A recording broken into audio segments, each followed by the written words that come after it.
Bueno, estamos aquí con el equipo del documental de Iván Zulueta, El último arrebato. Entonces tenemos aquí con nosotros a Marta Medina y a Enrique Lavigne.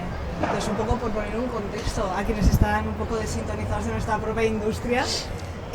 Marta Medina, gran crítica de cine por excelencia, El Confidencial, Show Films, grandes artículos en ambas revistas. Tercera promoción de las residencias de la Academia de Cine, con Laponia, y ahora, de repente, El último arrebato, documental, de la nada. Increíble. Entonces, luego tenemos, evidentemente, Enrique Lavigne. O sea, creo que sobra, ¿no? Un poco la presentación en este caso.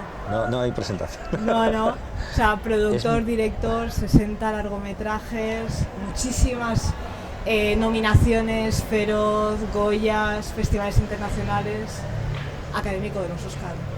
Ya, pero aquí trayendo una película experimental con Marta. Sí. O sea que... Una película diminuta, pequeñita. Una película humilde de fans, hecha por fans.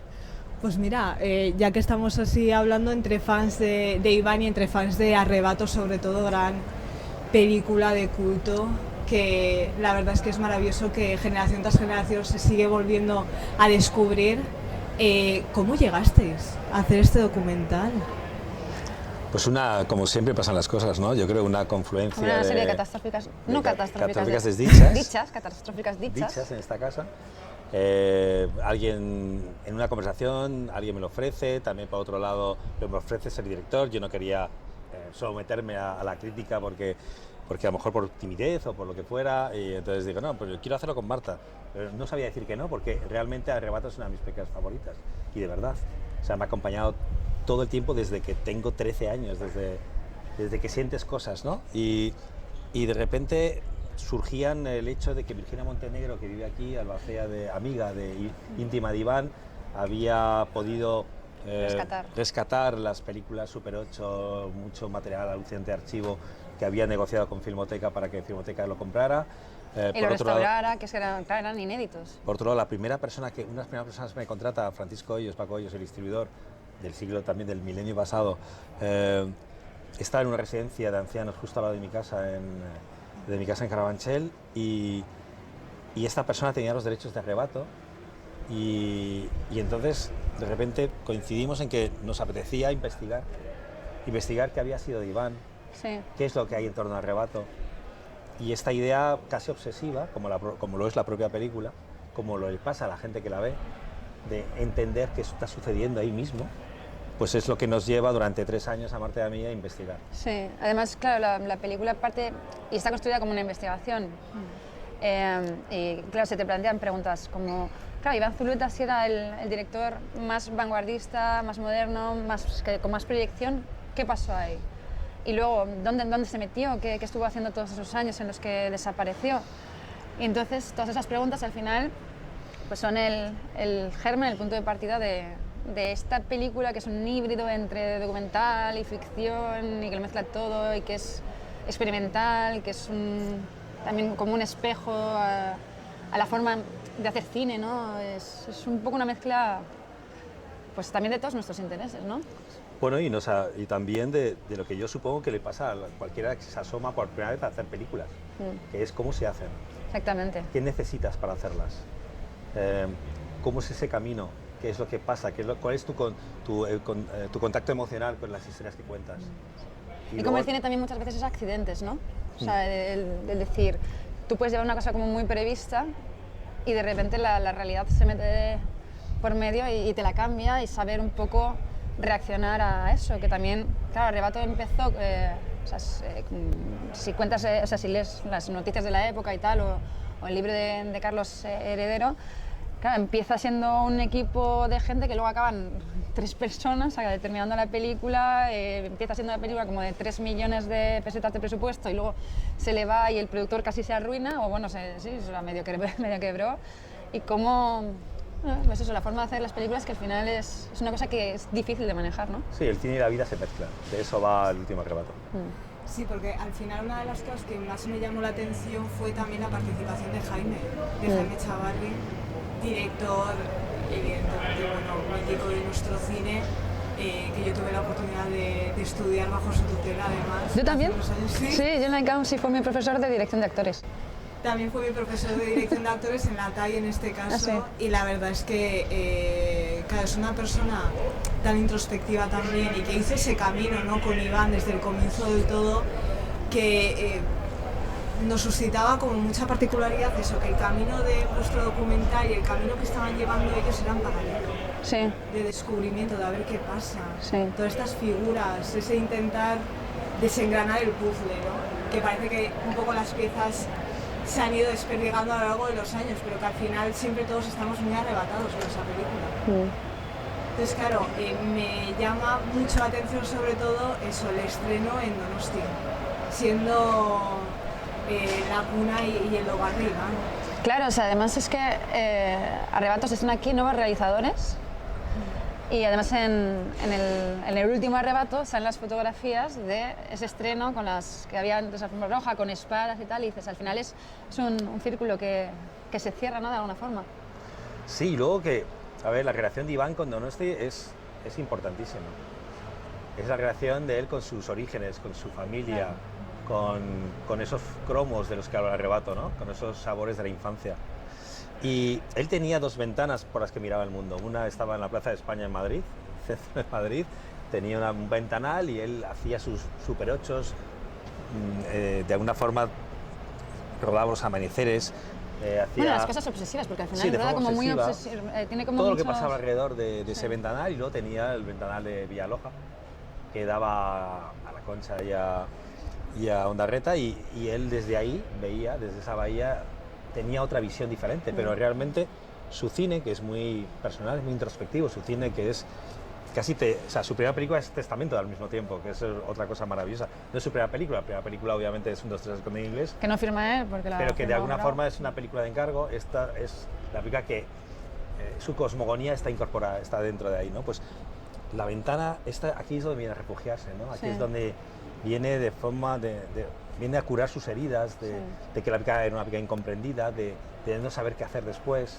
Sí. Y hay algo profundamente crepuscular y melancólico en esa escapada, y eso es parte de lo que nosotros queríamos conocer también. Sí, aparte que eso, lo que dice la gente que lo conoció en el documental, que él estaba un poco fragmentado, ¿no? O sea, tenía esa identidad madrileña y la identidad de aquí de Donosti, que eran compartimentos bastante estancos.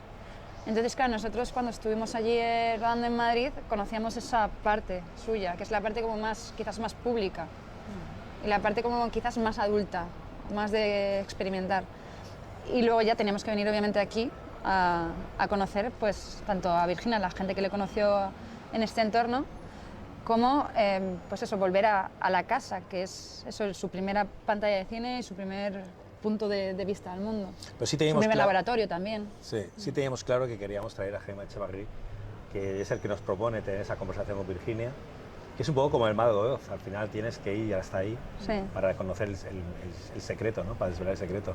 Y aquí, rodando aquí, pues nos pasaron muchísimas cosas que son también milagrosas. Accidentes. Todo accidentes milagrosos, porque si hay una cosa bonita que tiene, que nadie espera nada de tu película y que se hace sin dinero, es que realmente puedes experimentar, puedes, si no te gusta, dejarla en un cajón, o puedes realmente, no tienes la necesidad, la presión de que las cosas tienen que estar encorsetadas en ese guión que Marta escribió con Jaime, y que muchas veces transitan por él accidentes maravillosos que te permiten cambiar la óptica de lo que estás contando y demás. Y encontrar el sentido al final, sí. O sea, no ir con una preconcepción del sentido es este, sino ir descubriendo el sentido de la película mientras se va haciendo. Entonces, cuando decimos que es una película experimental, no me refiero a que es una película rara, que es una película tal, es una película en la que nosotros vamos experimentando con cosas que nos van sucediendo.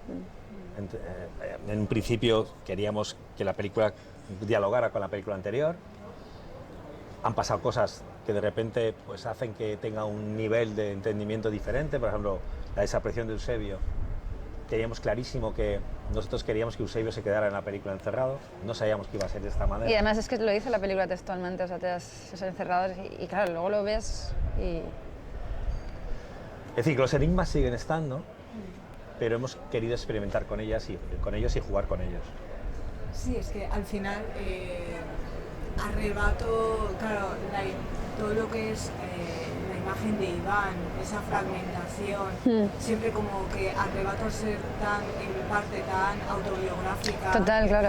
sí que tiene ese punto de crisis muy grande, Sí. que te hace replantearte muchas cosas y que también en cierto modo es muy oportuno que llegue el documental ahora, porque también estamos como en una etapa como de intentar reflexionar, ver dónde estamos, ver cómo conectamos y también ver cómo intentamos llegar a esa libertad, ¿no? Sí. Que igual para ciertos personajes de Arrebato sí que es ese regreso a la infancia, otros sí que están ya más liberados para el final de la película, pero que también a través del documental tenemos esa pequeña liberación, ese momento final en el que Jaime hablan de los últimos momentos de Iván, y también de tener esa liberación, pues no de decir, pues es que yo cuando mi amigo me necesitaba, yo le ignoré. Claro.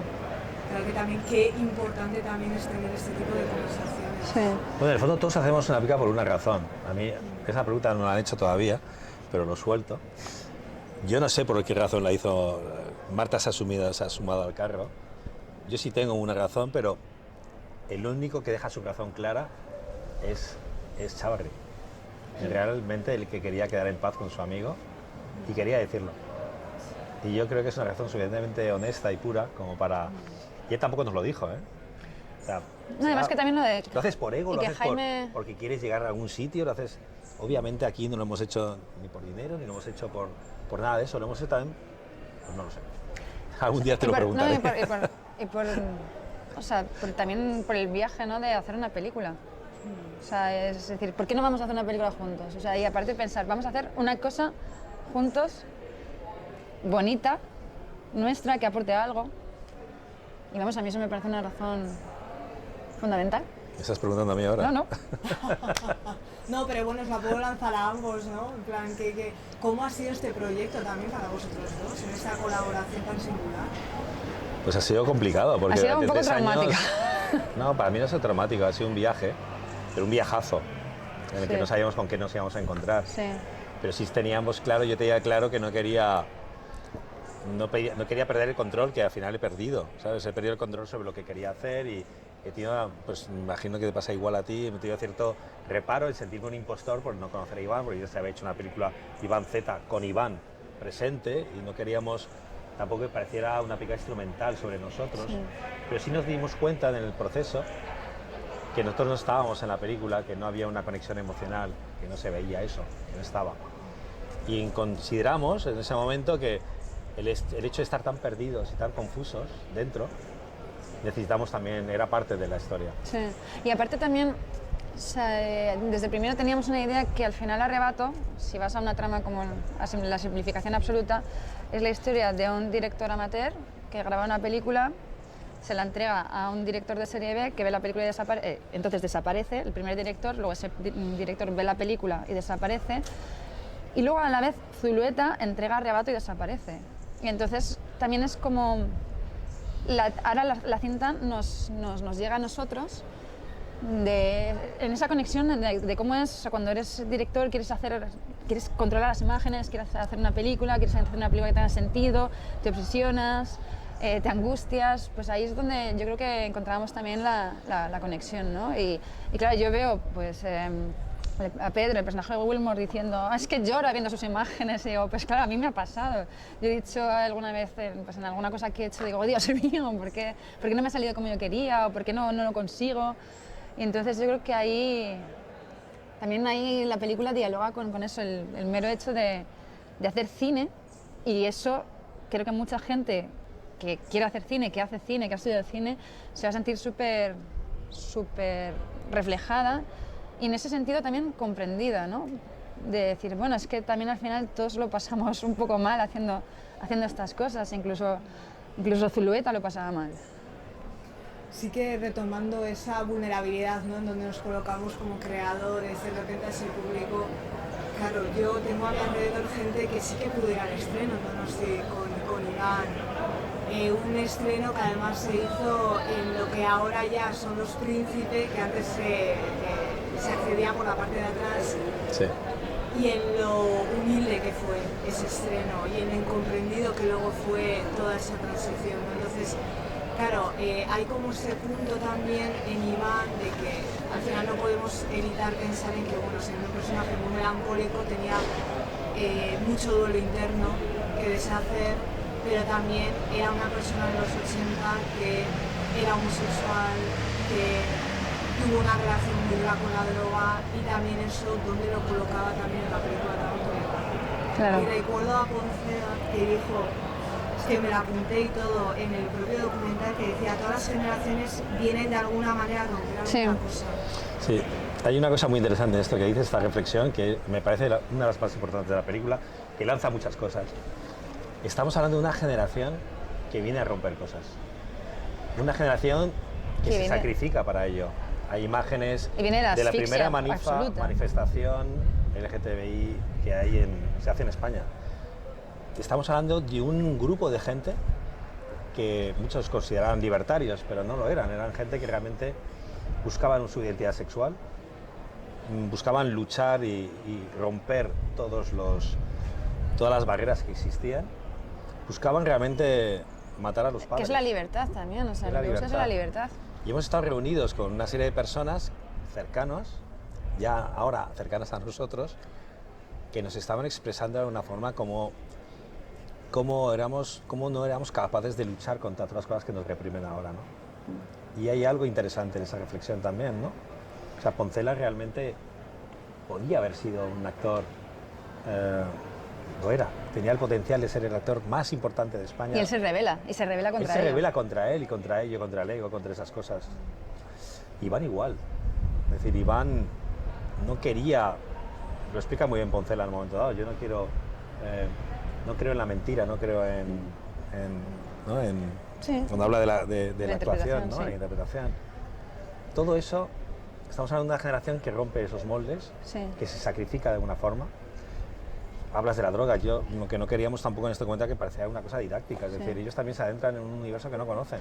No, y aparte también, o sea, a mí lo que me parece fundamental es que, claro, creo que a nosotros nos resulta muy difícil pensar, o sea, yo no me puedo imaginar viviendo durante el franquismo, o sea, no sé cómo es el nivel de ansiedad, o sea, de represión ya no por el contexto social, sino de ti mismo, de miedo a ti mismo, y claro, dices, esa ruptura que es tan brutal en ese momento y que de repente hay una fuerza optimista y de como un chorro de energía salvaje de experimentar todo, de conocerte a ti mismo y de conocer a los demás, de romper con todos los prejuicios y con todo lo anterior y con todo lo anquilosado y con todos los uniformes y todo eso. Entonces, claro, es una generación que a mí sí que me da un poco o sea, me da envidia, por un lado, porque ahora estamos como en un movimiento de retroceso y de volver a meternos hacia adentro. Y dices, jolín, o sea, ¿cómo tuvo que ser experimentar eso, ¿no? Experimentar de repente, o sea, salir ahí en libertad y no sé, y creo que es una manera también de poner, hay que reflexionar un poco sobre ello, ¿no? Sí, como tenemos ahora muy de miedo, es lo de experimentar, ¿no? Sí, Arrebato es una película que nos sigue emocionando y sí es notando que hay algo de verdad, es que habla de sexo, habla de la identidad, habla de una forma honesta, de experimentar con muchas cosas, y eso hay una especie como casi como que alguien mira por la cerradura y dice, esto está pasando en esta gente, y yo quiero mirar porque a veces me perturba, a veces me da vergüenza, a veces quisiera participar. Hay imágenes imborrables todo el tiempo y lo que queda siempre es esa sensación de experimento. Se habla cine experimental, es que de alguna forma lo es cine experiencia más que experimental. Tiene las dos componentes y no es una película accesible, es divertida, tiene terror, es inclasificable porque es una generación que no quiere sentir, no quiere calificaciones, no quiere clasificaciones. Sí, fíjate que es curioso porque este año justo compartís Cinemani con otros dos documentales que también rescatan estas figuras y además de la misma época también con el mismo tipo de personajes, ¿no? Que está de Eloy de la Iglesia. Con De Gaizas. Claro. Eso es uno de mis directores favoritos. Claro, si tuviera que decir el segundo, para mí es Eloy. El primero Iván. Y luego también tenemos la de Agustín Gómez Marcos. Sí. También. Entonces también justo llama mucho la atención en qué momento de repente estamos teniendo las sinergias, todo el mundo en la misma sintonía de rescatar a nuestros autores tan incomprendidos, también tan adolecidos, Sí. tan perseguidos, también, curiosamente... Y los rebeldes, o sea, y rebeldes de decir, o sea, rebeldes de no poder encadenarlos, ¿sabes? rompedores. Sí, rompedores, de la iglesia. rompedores. Sí, es que, pues claro, llama mucho la atención el cómo vosotros percibís también esta coincidencia histórica, ¿no? ¿A qué se debe? Porque estamos aquí de repente recogiendo además las tres figuras. Pues se debe a que los necesitamos estas figuras que nos sigan iluminando. Referentes, La sí. gran diferencia entre Iván y Eloy es que Eloy, a pesar de ser tan expresivo con su condición sexual, con su libertad, fue un director que tuvo mucho éxito público, muchísimo. E Iván no. O sea, son dos grandes directores, los dos son de aquí, y realmente hay algo que te dice, wow, ¿sabes? Son directores que realmente hablan de cosas que están pasando. Uno desde dentro y el otro lo hace desde los dos sitios, ¿no? Dentro y fuera. Bueno, y que tiene una mirada también como más social, más... Sí, me gustaría... Sí. No, pero Sí, sí, vamos a está esperar muy bien. 2 Me minutos. gustaría poder aprovechar este momento para decir que estamos en medio de una manifestación. Lo cual es muy curioso de ver cuando estamos hablando de Iván Zuleta y de Eloy de la Iglesia. Sí, Me sí. flipa, o sea, Eloy Sí, de la Iglesia sí. me flipa. Además de... Bueno, a mí me dieron el primer banderas premio Eloy de la palestinas. Iglesia Palestina en Málaga, libre. tío. Me dieron el primer premio Eloy de la Iglesia con Fresnadillo en Málaga.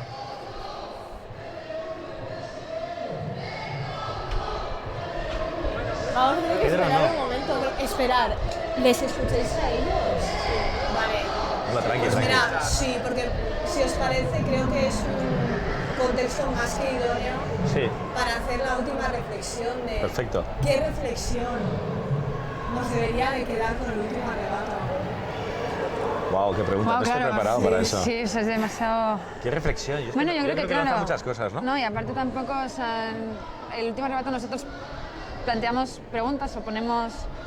Y creo que cada uno tiene que llegar, cada espectador tiene que encontrar su propia conexión con la película, ¿no? Yo creo que el último arrebato, en sus últimas imágenes, lo que está contando es un homenaje a una generación que se va y que quiere morir con la cámara en la mano. Con la cámara de Super 8, ojo, no con medios, sino con la capacidad de poder contar cosas desde un sitio humilde y personal. Sí. Con el cine. Sí. Perfecto, pues muchísimas gracias. No, gracias a vosotros. Muchísimas gracias.